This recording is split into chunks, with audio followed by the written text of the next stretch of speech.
So it is a glorious day here at Download, and I am here with Steve from Porcupine. How you doing, Steve? I'm good, man. Would you like to tell the fans at home where we are right now? Well, we're backstage at Download, the place to be. What can the fans expect from your set today? All that heavy shit. Well, you know, we're not really what you would call a traditional heavy rock band, but we do have some heavy tracks. So of course we're trying to gear our set more towards the heavy stuff today, you know. Have you guys played here much before? We did Download the first time 3 years ago, and I was really scared because, you know, as I say, we're not necessarily an obvious heavy rock. We're more sort of a progressive band, and I really didn't know how the fans would take to us, but they were so good to us. Great. And we had such a great experience.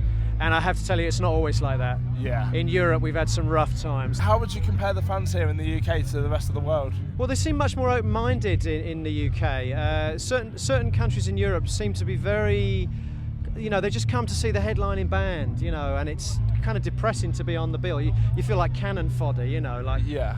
And one thing about Download I noticed in the UK is that people are so open, and the bill is so eclectic. You know, like before us you got Dillinger, and then after us you got Steel Panther.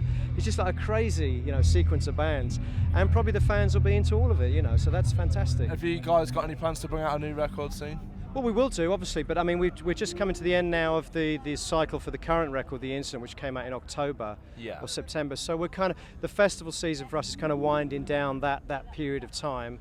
And then we'll take a break from each other because we're all fed up with we've all heard each other's jokes, you know, fed up with the sight of each other. And then when we think we can stand to look at each other again, we'll get together and start writing a new record. So it'll be a while, you know. Yeah. What goes on with you guys while you're on tour? Anything crazy? Who's the worst to share a tour bus with? Well, we're quite dull in a way, because the thing is, there's this cliche about the rock and roll lifestyle on the road, but let me tell you, you cannot do that every day and expect to be able to get through a 6 to 9 month tour. You have to be quite boring. Yeah. even people like Alice Cooper, I'm sure, and Ozzy will tell you now that if they're going to do like a 6 month tour, they have to go to bed early, they have to keep, and it's kind of dull in a way. You're on a tour bus, you just got to manage not to fall out with each other.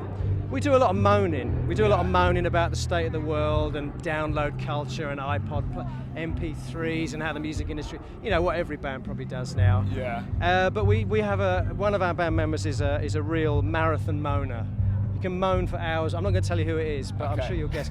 You can moan for hours on end, relentlessly. Would you like to say like a message to the fans at home?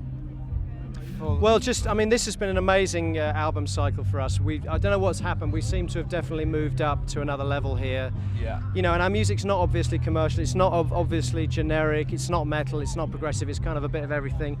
And whatever people are finding to enjoy in the music, I really, really am so happy that they have found it and appreciate it. And I hope they'll stick with us on the journey, because it's not over.